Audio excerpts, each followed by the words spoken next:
Imagine you are out with your best friend, walking close to your home when you get physically assaulted, unconscious by another human being. This is exactly what happened to my own brother. I myself was not aware of how common random acts of violence are.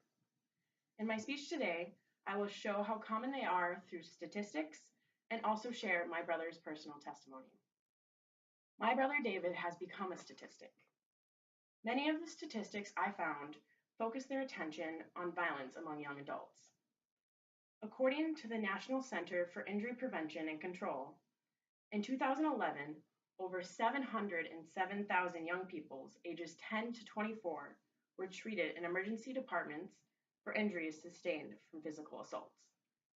Most of us being college students fall under this demographic. I also found information from the Youth Health Organization that also shows how violence and youth go hand in hand. According to the World Health Organization, studies of non-fatal violence reveal that for every youth homicide, there are around 20 to 40 victims of non-fatal youth violence receiving hospital treatment.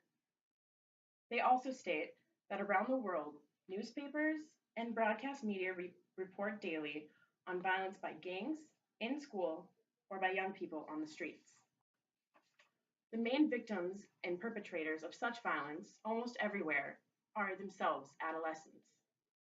Homicide and non-fatal assaults involving young people contribute greatly to the global burden of premature death, injury, and disability.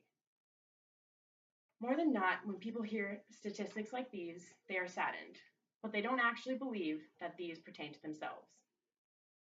When my brother was attacked, he was in Uptown, Minnesota, close to where we had grown up our entire lives. It was less than a year ago when my brother David and his best friend Cody had decided to call it a night and walk the couple blocks it took to get home. As they were walking, they barely noticed two cars pull up alongside them on the sidewalk. About 10 men approached both my brother and Cody. These men proceeded to attack them. In that moment, my brother thought the best thing to do was fight back. After all was said and done, my brother was found unconscious in the middle of the street, with not only a broken jaw but other sustained injuries.